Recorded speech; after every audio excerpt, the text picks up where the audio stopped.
I-PAC মামলায় ঠিক কি হয়েছিল সেদিন এজলাসে? অর্ডার কপিতে এবার সবটা পরিষ্কারভাবে জানালেন বিচারপতি। ২৬ নির্বাচনের আগে রাজ্য রাজনীতিতে একেবারে তোলপাড় কাণ্ড। ইডি তল্লাশি কাণ্ডে হাইকোর্টে হয়েছে, তাই শুনানি ছেড়ে এজলাস ছেড়েছিলেন বিচারপতি। আইপ্যাক ইডি মামলায় অস্বস্তি চরমে।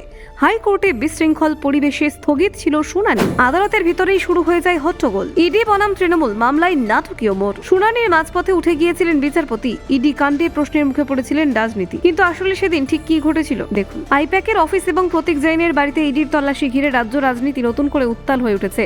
এই ঘটনাকে কেন্দ্র করে শাসক ও বিরোধী শিবিরের মধ্যে তীব্র বাকযুদ্ধ শুরু হয়েছে। রাজনৈতিক উদ্দেশ্য প্রণোদিত তদন্তের অভিযোগ তুলেছে তৃণমূল কংগ্রেস, অন্যদিকে কেন্দ্রীয় সংস্থার কাজে বাধা দেওয়ার পাল্টা অভিযোগ এনেছে বিরোধীরা। এই মামলাকে কেন্দ্র করে বিষয়টি গড়ায় কলকাতা হাইকোর্টে। এদিন তৃণমূল কংগ্রেস বনাম এনফোর্সমেন্ট ডিরেক্টরেট মামলায় শুনানি হওয়ার কথা ছিল আদালতে। সকাল থেকে কোর্ট চত্বরে ভিড় লক্ষ্য করা যায়, যা ধীরে ধীরে অস্বাভাবিক পরিস্থিতি সৃষ্টি করে। শুনানি শুরু হলেও তা বেশিক্ষণ এগোয়নি। আদালতের এজলাসে প্রবল হইচই বিশৃঙ্খলার কারণে বিচারপতি শুভ্রা ঘোষ শুনানি বন্ধ করে দিতে বাধ্য হন। পরিস্থিতি সামাল দেওয়া সম্ভব না হওয়ায় তিনি এজলাস ছেড়ে বেরিয়ে যান।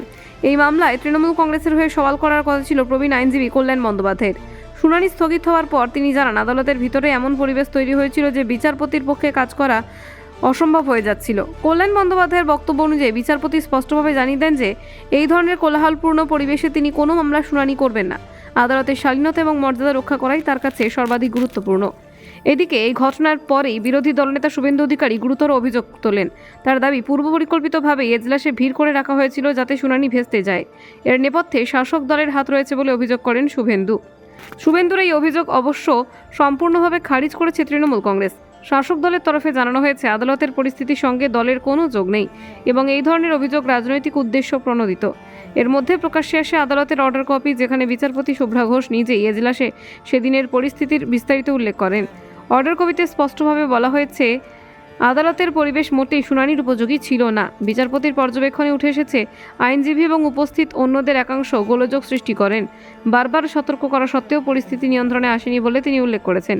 বিচারপতি আরও জানান, আদালতের মর্যাদা এবং শিষ্টাচার বজায় রাখার জন্য তিনি একাধিকবার অনুরোধ করেছিলেন, কিন্তু সেই অনুরোধ কেউ মানেননি। ফলে তিনি বাধ্য হয়ে শুনানি মুলতুবি রাখার সিদ্ধান্ত নেন।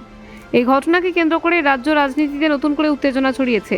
ইডির তল্লাশি নিয়ে যে রাজনৈতিক সংঘাত শুরু হয়েছিল, আদালতের এই ঘটনাকে ঘিরে তা আরও গভীর হয়েছে। আইন বিশেষজ্ঞদের একাংশের মতে, আদালতের ভিতরে এই ধরনের বিশৃঙ্খলায় বিচার ব্যবস্থার পক্ষে খুবই উদ্বেগজনক। এতে মামলার বিচার প্রক্রিয়া ব্যাহত হয় এবং সাধারণ মানুষের মধ্যে ভুল বার্তা যায়।